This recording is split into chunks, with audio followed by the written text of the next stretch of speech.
Everyone, Heather here from Berner Babies. Today we're going to talk about me. I feel like it's really important that you get to know your breeder and be comfortable with where your puppy's coming from. Knowing that your puppy is coming from a good place is so important, especially when there's so many bad places out there. So I hope by now that you've had a chance to go to our website and learn a little bit about me and my family and my story. But that's where we're going to start today is why am I a breeder? What makes somebody choose to raise dogs? Well, my story actually starts when I was 12. I used to collect these things called Littlest Pet Shops, and some of you may actually know what these are. They actually still make them. They're just little animal figurines. They come in a variety of types of animals, wildlife, dogs, cats, fish, etc. Well, when I was 12, I picked up a pack with dogs in it. And in this pack, obviously was my destiny, because in this pack was a Bernese Mountain Dog, something a little like this. This obviously is not a Littlest Pet Shop. This is just a figurine that my mother-in-law bought me. But in this pack, I truly do believe was my fate. The Bernese Mountain Dog instantly drew me to it because of its beauty. This dog was absolutely gorgeous, and I was instantly obsessed. So at the time, I lived with my grandparents, and I went to my grandma right away, and I was like, Grandma, I really want a Bernese Mountain Dog. And just like everyone else, her first reaction is, what the heck is a Bernese Mountain Dog? I'm like, Grandma, this is a Bernese Mountain Dog, and I really want one. And she's like, no. So I stuck to my mission. I knew I wanted a Bernese Mountain Dog, and I wanted to raise puppies. So when I moved back in with my parents, I was 13 or 14. And one of my first questions out of my mouth were, Mom, I would like a Bernese Mountain Dog. Can I have a Bernese Mountain Dog? And she's like, what the heck is a Bernese Mountain Dog? I'm like, Mom, this is a Bernese Mountain Dog, and I really want one. No. Okay. Well, back then, information was not so easily attained like it is now. You can just hop on Google. You actually had to research stuff at the library and things. And so I did do a lot of research on the Bernese Mountain Dog. And the more information I found out, the more I fell in love. So from 12 to 14, from 12 to 24, I was completely obsessed with the Bernese Mountain Dog. But had never met one. I had never met this dog that I was completely obsessed and in love with. So I get married. I have 2 children. And at 24, I finally convinced my husband, now my ex-husband, that I need that Bernese Mountain Dog. So I'm given a budget, and I find a breeder down in Oklahoma who sells me a female Bernese Mountain Dog puppy. So my brother and I, we make the trip down to Oklahoma in one day. We leave at 5 a.m. and we meet a breeder in northern Oklahoma in a Walmart parking lot. The breeder drove 2 or 3 hours north to meet us, and we drove the rest of the way. So I pull into the Walmart parking lot, and for the first time ever, I meet a Bernese Mountain Dog, and it's my puppy. I meet my puppy. She's beautiful. She's perfect. I can't contain how excited I am to meet her. It's like I'm meeting my fate. I named her Bailey. She was covered in fleas. So we go in Walmart and we get a flea collar right away. But then my brother and I, we drove back, and at midnight, I'm giving her a flea bath. And from the moment we met each other, that dog was completely devoted to me. If I went to the kitchen, she followed. If I was in the living room, she was there. If I had to go to the bathroom, she went with me. That dog never left my side. She was utterly devoted to me from the time I picked her up that day until the day she passed away. My favorite story about Bailey, and I have a ton of stories about Bailey, but my favorite story of devotion about Bailey is I was sick. I was really sick one time. She was about 5 years old, and I was in bed. Like, that's the only place I was in bed for about 3 days. And I remember waking up one time, and I heard her stomach growl. So I hollered down to my husband, now ex-husband, and said, you're going to have to make Bailey leave. I know she's hungry. I can hear her stomach growling. So after some coaxing and telling Bailey she had to go with him, she reluctantly left and went downstairs with him. And I fell back asleep. And within, I don't know, 20 or 30 minutes, I wake back up and she's scratching at the door. She wants back in. And so I didn't make her leave after that. I figured that's where she wants to be. But she literally laid by my side for 3 days while I laid in bed sick. I mean, I never asked for that. That's how much she loved me. She wanted to be where I was. If I was there, you saw Bailey. That's just how we were. Completely inseparable. So she had her first litter, which was also my first litter. It was a train wreck. It was very stressful. Neither one of us knew what we were doing. And from that litter, the only survivor was Bear. So that was a hot mess. I lost Bailey at age 11. It was devastating and shocking. It took me a year and a half to move her bed. It was hard. It was really hard. She passed away. And it was so crazy. It was crazy. So her bed was obviously in our bedroom, but it was like all the other dogs knew because no one laid on her bed. Now, when she was alive, the dogs would lay on her bed. But after she passed away, it's like they all knew that I held it to a higher standard or held it as sacred because no one laid on it. No one slept on it. No one laid on it. They would lay by it. And it literally did take me a year and a half to move her bed. And when I picked it up, I cried. Because the day I decided to do it, it was like, if I don't do it now, I'm never going to do it. And here it's going to lay for all of eternity. So her loss was a tough loss. So her first litter, that sole survivor, was Bear. And if you have followed me for any length of time, you know what my mama Bear meant to me, what she still means to me. Bear was the exact opposite of Bailey. Bailey was meek and mild and just this soft little teddy bear who everybody loved and adored. And then there's Bear, who totally lived up to her name. She was independent, she was stubborn, she was sassy and mouthy. She could tell you off in a couple barks and you knew that you had been told off. I mean, she was me as a dog. Maybe that's why we got along so well. She just was something else. I lost Bear on April 15th of 2018, so it's been a little while since I lost Bear. I can tell you I still cry, and I still think about her every day.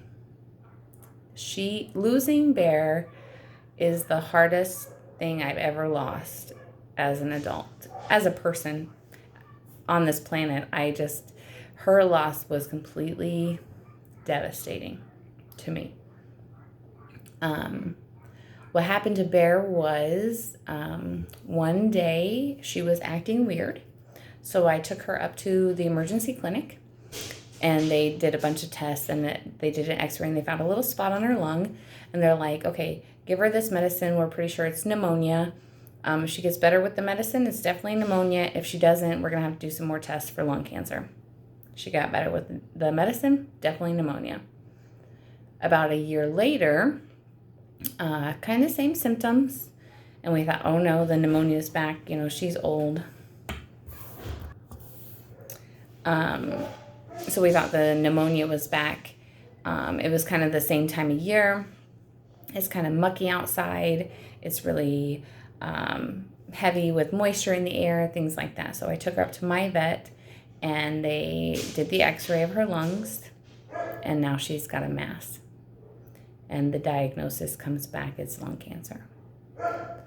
So based on the size of the mass, they said that we had 9 to 12 months left with her, but based on her age, they did not recommend chemo and they did not want to go in to remove the mass. I was absolutely devastated, but I thought, okay, I have a year because I'm an optimistic person and my mama bear is strong. So I have a year. So what's so crazy about this is probably 6 months before this happened, Bear started following me all around. Like if I went to the bathroom, I'd open the door and there she'd be there waiting. If I went outside, I'd come back, there she is waiting. I am in the living room, she's in the living room. I'm in the kitchen, she's in the kitchen. Now remember, I told you she's independent. She was not like Bailey, where she needed to be everywhere I was. It got so bad where I called my mom and I said, I think Bear thinks I'm sick. I think there's something wrong with me. She follows me everywhere I go. I actually went to the doctor and had a physical and blood work done to make sure that I was okay because I truly thought Bear thought I was dying. She was that clingy. So looking back, obviously, she knew she was sick and that she was dying. But in my mind, that can't happen because my bear is strong and everlasting and nothing bad can happen to Bear. I wish now that maybe I would have looked at that different, but I didn't.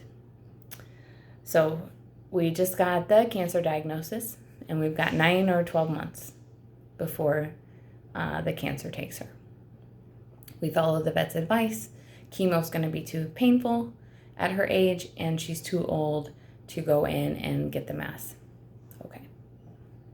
4 or 5 weeks later, my husband and I have a long weekend planned. He's a farmer, and so we were trying to do something relaxing before he gets out in the field. Sorry. My son calls me and he's like, Mom, Bear is acting weird. I said, well, did you give her medicine? Yeah, I gave her her medicine. She's just not acting right. I call my vet.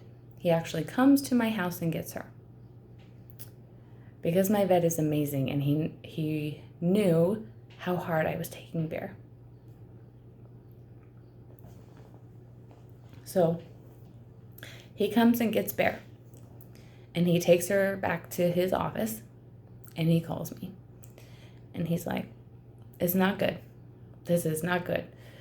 I don't know what happened, but she took a turn for the worse and she's not going to pull through this weekend. And I feel personally that because I was gone, she thought,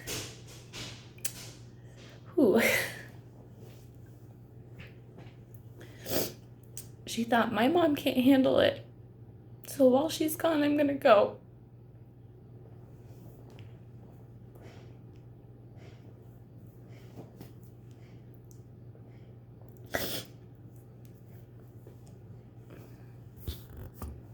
Sorry, I had to take a break. So I really think that because I was gone, Bear thought I couldn't handle it. So she thought that would be a good time for her to go. So we raced back, and I remember telling my vet, don't you let her leave without me. So we literally got back in time from this long weekend to put her down.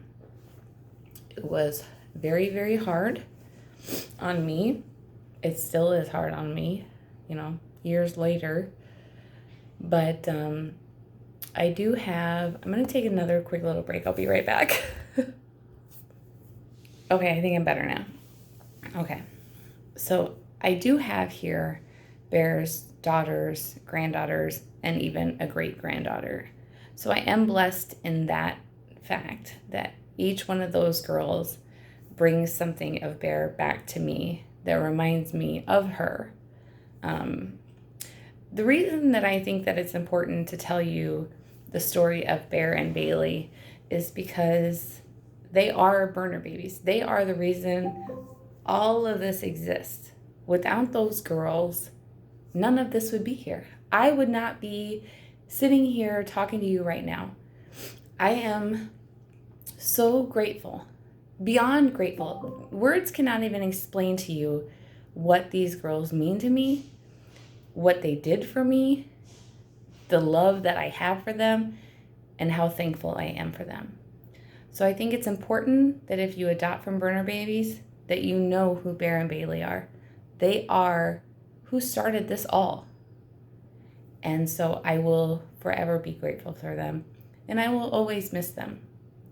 Bear obviously holds a special place in my heart. I don't know if I'll ever be over her being gone. And the last dog that I own here on earth will probably be a descendant of Bear's. There was just something very special about her that I miss very, very much.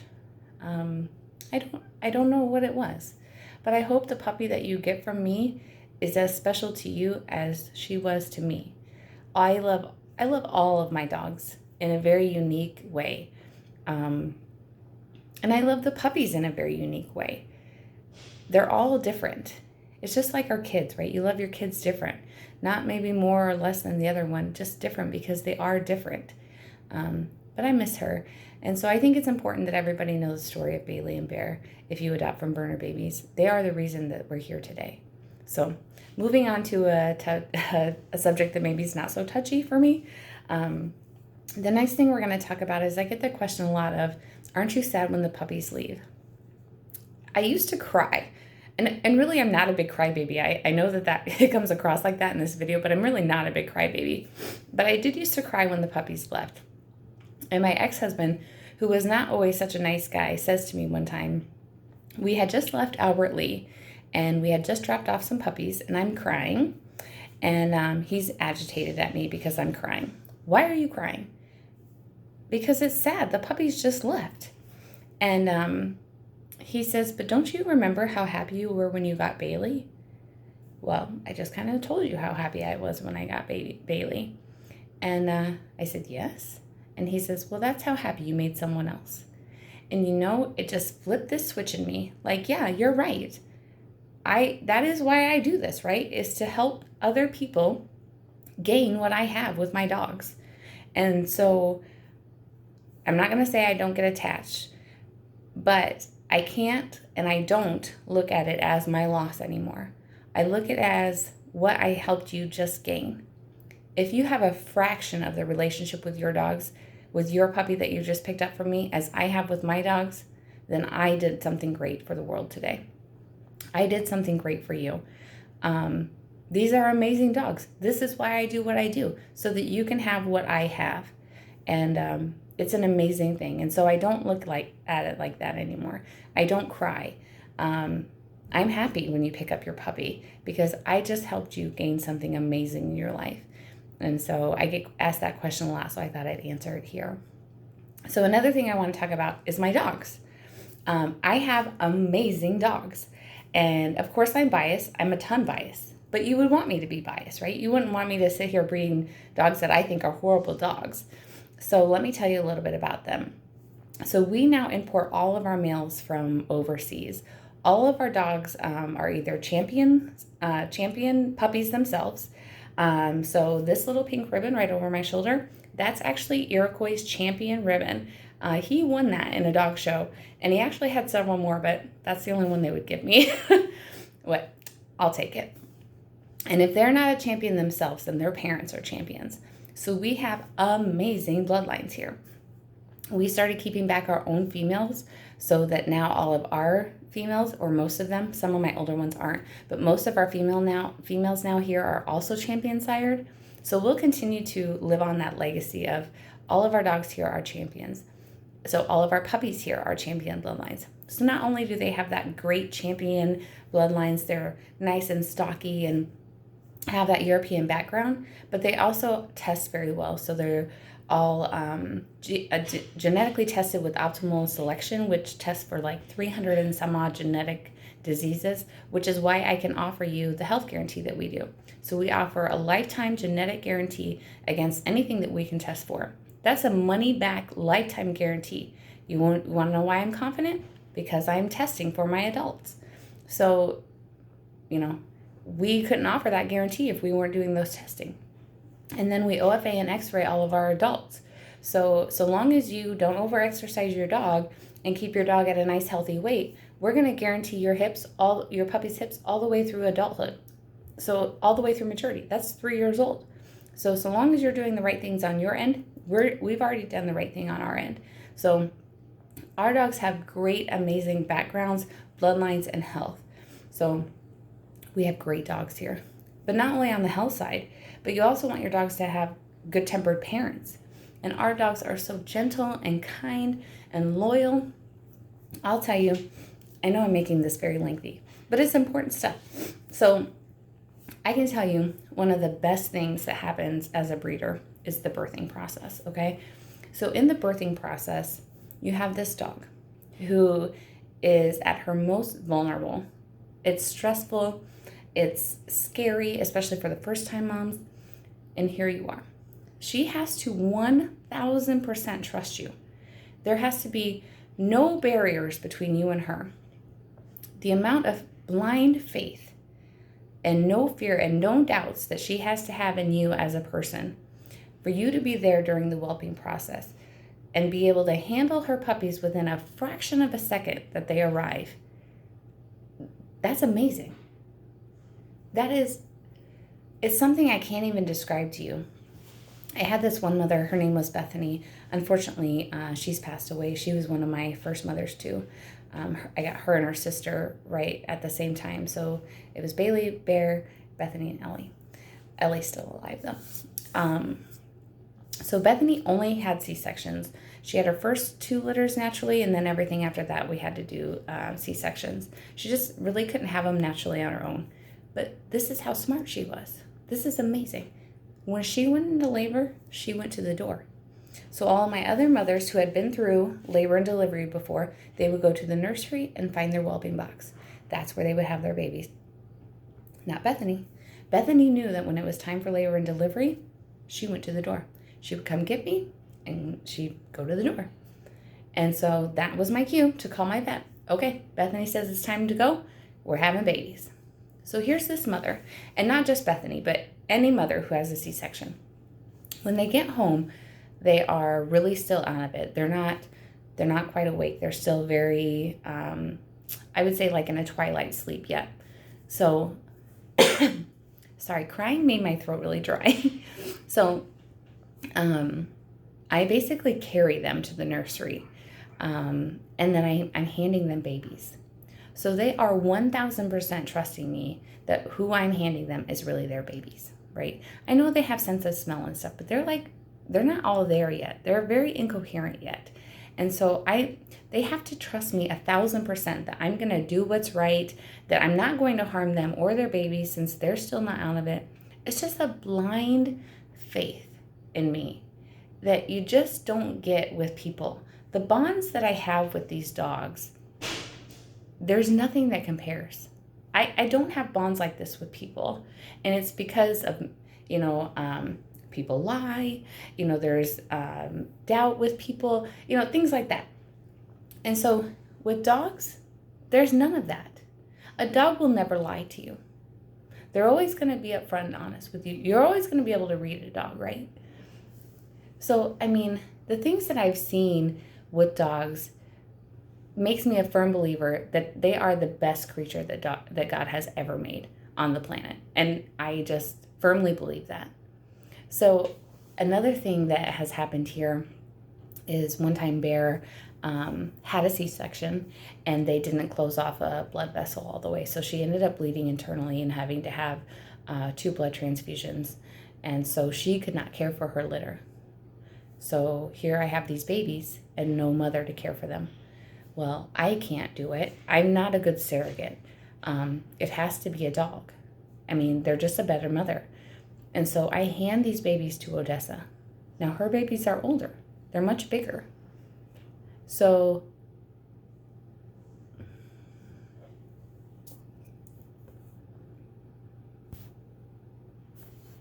sorry, I'm not sure what happened there. So anyhow, Odessa's puppies are larger. So I hand her the babies and she just is like, okay, because mom said, I'm going to take care of these babies. They are just truly incredible. And then Bear comes and just checks on them. She's not mad that Odessa has her babies. She completely understands that Odessa has them because she cannot take care of them. Is that not the most incredible thing? I mean, I just feel like dogs are the world's most incredible creatures. The things that I have seen are just absolutely amazing. Before I forget, I just wanted to make one quick mention. I did mention that Bear passed away from lung cancer, and I really wasn't able to talk anymore about that for a moment. But I wanted to reassure everyone before everybody gets upset that I'm breeding dogs with cancer in the line, that Bear developed lung cancer because it was discovered we had arsenic in our water. So probably not that long before she passed away, actually, maybe 6 months before she passed away, we did water testing here. It was completely random. We were kind of having some issues. In fact, I was orange. Not even kidding, I was orange. So we did water testing here, and it found that we had pretty high levels of arsenic in our water, and we had to dig a new well. And now we have this super souped up water treatment system in case it ever comes back. But because she was the oldest dog here, it was determined that she probably had the most exposure to the arsenic. And the number one thing that arsenic causes is lung cancer. The arsenic actually literally turned me orange. I was being poisoned by our water, along with the dogs. So because she had the longest exposure, she developed lung cancer. So I just kind of wanted to throw that out there so that nobody gets upset that I'm breeding dogs with known cancer in the lines. It was totally an environmental factor with her, which made me have tons more guilt, by the way. Yeah, didn't help the situation. None. I felt like if we would have known about the arsenic sooner, maybe she wouldn't have gotten it. Maybe she wouldn't have passed away. Just lots of guilt with that. So anyways, another thing, I'm going to try to wrap this up in like 30 seconds or less. Another thing about me that you need to know is I will always treat you how I would like to be treated, but I would like the same in return. If something doesn't go the way that you like, I will always treat you as you treat me. So just keep that in the back of your mind when you approach me if something isn't going the way that you would like. So, all right, that is about me as a breeder in a very long, quick nutshell. I'm always happy to share my experiences with you. I try to be an open book as much as I can. But as you can see, I could talk about my dogs for a very, very long time. So thank you for adopting from Berner Babies. I always look forward to talking with everyone, and I'll see you next time. Like and subscribe below for more videos. Bye, guys.